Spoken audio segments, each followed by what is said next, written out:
there's no Christianity. It's about time.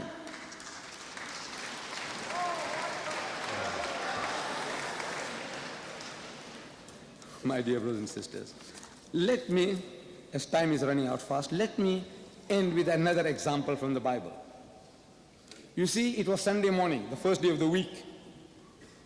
Sunday morning, the first day of the week. Mary Magdalene goes to the tomb of Jesus. I'm reading the Gospel of St. John, chapter 19, 20. Mary Magdalene goes to the tomb of Jesus. I am asking, why did she go there? Why did she go there? The Gospel says she went to anoint him. I say the Hebrew word for anoint is masaha. The Arabic also masaha, the root word, which means to rub, to massage, to anoint. Now tell me, whether Jews massage dead bodies after 3 days? Do they? The answer is no. We Muslims, we are the closest to the Jew in our ceremonial law. Do Muslims massage dead bodies after 3 days? The answer is no. I said, you Christians, do you massage dead bodies after 3 days? The answer is no. Then I said, why would this woman want to go and massage a dead, rotting body after 3 days? Because within 3 hours, rigor mortis sets in. Rigor mortis sets in. Oh, see, brothers in Islam, I don't like anybody to respond. No response at all. Would you please keep quiet? Please, please. I know it hurts. No, I know it hurts. You see, because the foundation, the ground is being taken away from under your feet. And if you feel in desperation, I can appreciate that. By God, I appreciate your feelings. The thing... Sunday morning, Mary Magdalene goes to the tomb. And she finds the tomb empty. I'm asking, why did she go there? So we are told she went to anoint him. When she finds the tomb empty, she starts to cry. It's a disappointment. She expected to find Jesus there. So she starts to cry. She sees the empty tomb and the winding sheets inside and the stone removed. So Jesus was watching her from wherever he was. Not from heaven, but from this earth. You see, this tomb was a privately owned property belonging to Joseph of Arimathea, a very rich, influential disciple of Jesus, who had carved out of a rock a big roomy chamber, which Jim Bishop, one of your authorities, describes as 5 feet wide by 7 feet high by 15 feet deep, with a ledge or ledges inside. Around this tomb was the man's vegetable garden.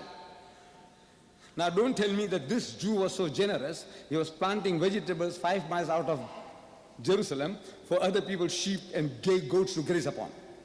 Surely he must have got his gardener's quarters, and perhaps his country home, where he went for the weekend with his family. Jesus is there. He sees this woman, he knows who she is, and he knows why she is there.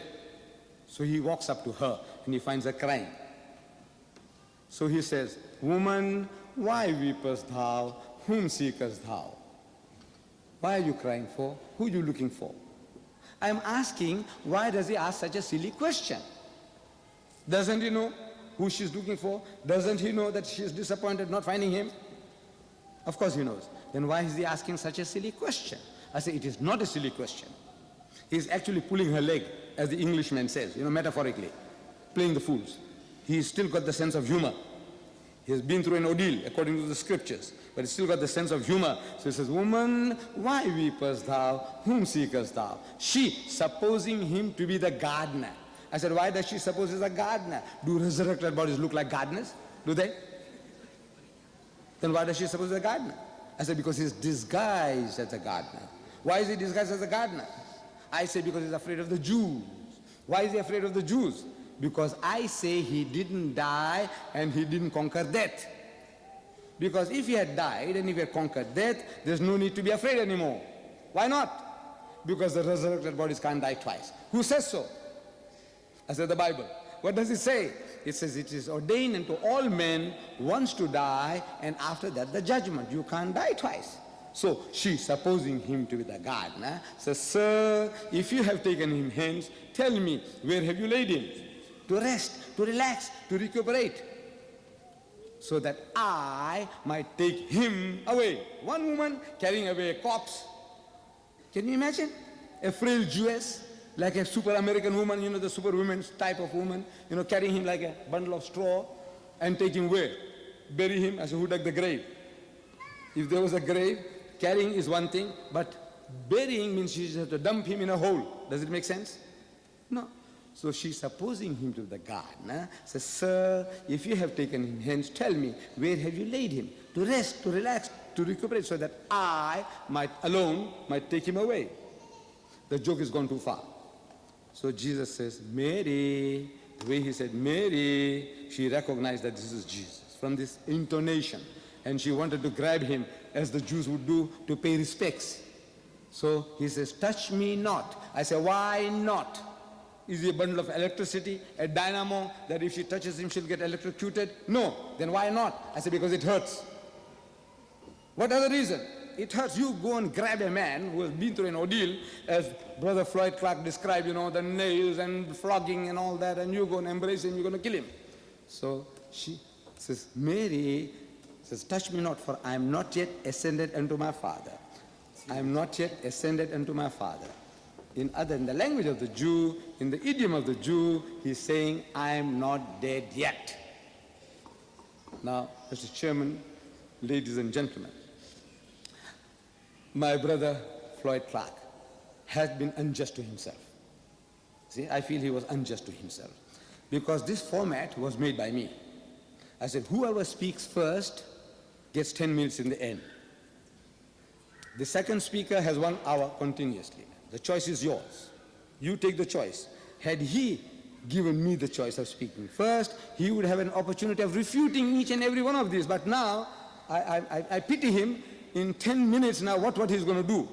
What he's going to disentangle? What has been entangled now? What has been proved? I pity my brother, you know, good friend, I love him, but I says, now you have been, if you had asked for my advice, I would have told you, let me speak first. So you have an hour to refute me, and then I can rebut him if it was possible. But there is a verdict is required from each and every one that is here tonight. It is not a question of who is right and who is wrong. You can see where truth lies. What the Muslim says, وَمَا قَتَلُوهُ وَمَا صَلَبُوهُ, that they didn't kill him and they didn't crucify him. And crucify means to kill by hanging or impaling on the cross. And you say, whatever things happen, according to your records, he was not killed and he was not crucified. And the verdict is that if the Jews were in the dock for the murder of Jesus Christ, that they are not guilty. For attempted murder, yes, but not for murder. وَآخِرُ الدَّعْوَانَا أَنِ الْحَمْدُ لِلَّهِ رَبِّ الْعَالَمِينَ.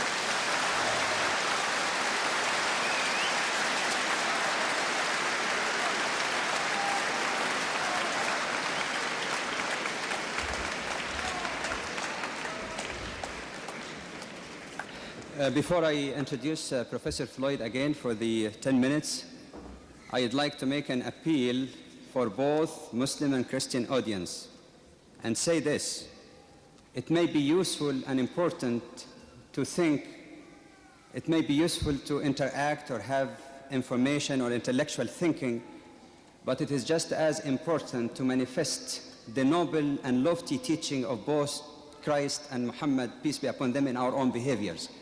So I would ask the Muslim audience never to interrupt Professor Floyd or inject anything from the floor as he presented his full piece in the beginning. And I would ask my Christian brethren to observe the same also during the question and answer period. Thank you. Professor Floyd.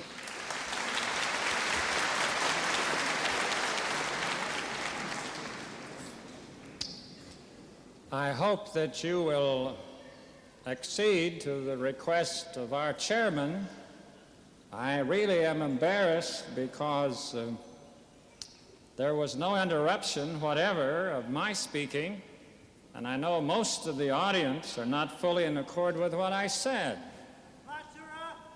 And I hope that you will give to Mr. Deedat the courtesy that you gave to me. As Brother Deedat was sharing with us his study of the Scriptures. I'm delighted that he's studying 1 Corinthians 15, just praying that the light one day will break. There are 3 or 4 points. Now, I'm not here to debate. Mr. Deedat invited me to this program, and I was concurring with him. We're not here to do battle with one another, but this was his request. He said, we want to talk about the Bible. You do the best you can do, I'll do the best we can do, and then we'll leave it to God as to what happens. I believe that a wise choice. I appreciate the courtesy extended. I would invite my friend to further study. First of all, in the matter of reference to Mary touching Jesus, Brother Ahmed, you need to check back with your Greek. The word hapto, the word to touch used in that text, has one meaning in the active voice and another meaning in the middle. In the active, it means to touch, as Brother Ahmed was talking about, but in the middle, it means to cling, and is used in 1 Corinthians 7 of the embrace of people in a marriage relationship. Mary had grabbed him around the knees and was clinging to him to keep him. And Jesus said, you do not cling to me.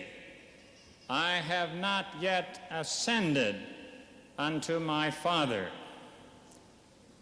I am fully in accord with all that Brother Ahmed said about Jesus coming back alive from the dead. Everything he says is true. Jesus was alive in the body, and manifest being alive in the body in all of his appearances following the crucifixion. But what Brother Ahmed still does not understand is that when Jesus said flesh and bones, he did not say flesh and blood. He gave his blood when he died upon the cross, and he did not miraculously receive it back. He came into the upper room in a bloodless body, evidenced by the fact that the holes in his hands and feet and side were not oozing blood out on the carpets. In the distinction between the alive and the resurrection, Brother Ahmed needs to study further this point. Jesus said that he would lay down his life, he would take it again, and he would do it, and he would come back and be with them, which he did. But 40 days afterwards, he ascended, leaving the physical body behind and ascending in the resurrected body. In Jesus' case, occurring 40 days after the crucifixion. And in his words to Mary, as quoted by Ahmed, I have not yet ascended. In the discussions which we have had about the sign of Jonah, Ahmed needs to look further into the text also. When Jesus said, as Jonah was 3 days and 3 nights in the earth, the Greek word is there hosper, as indeed. It does not express a comparison of identical nature. It is comparing some loose sense of comparison. Had the author intended an exact relationship, he would have needed to use hosautos or some such conjunctive adverb.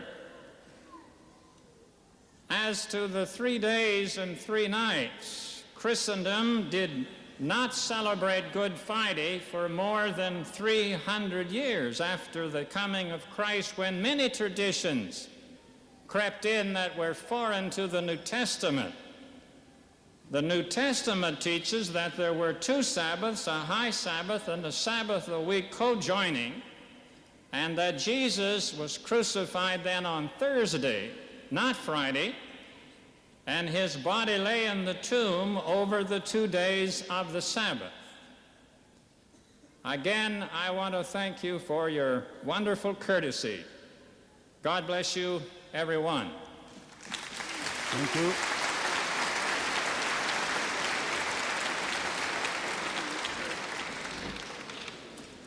While I begin with some remarks as to how we should conduct the question-answer session, I would like to ask those who wish to have questions to line up in the front here so that they can use the microphone. Now, we have about 10 minutes or so for questions. I understand that this is a very limited time, so I would have to be, with your permission, very strict on these rules. First of all, a question, is not a speech or mini-speech. You have only a few seconds to put your question directly and to the point. Number two, if any of the audience have more than one question, ask only one.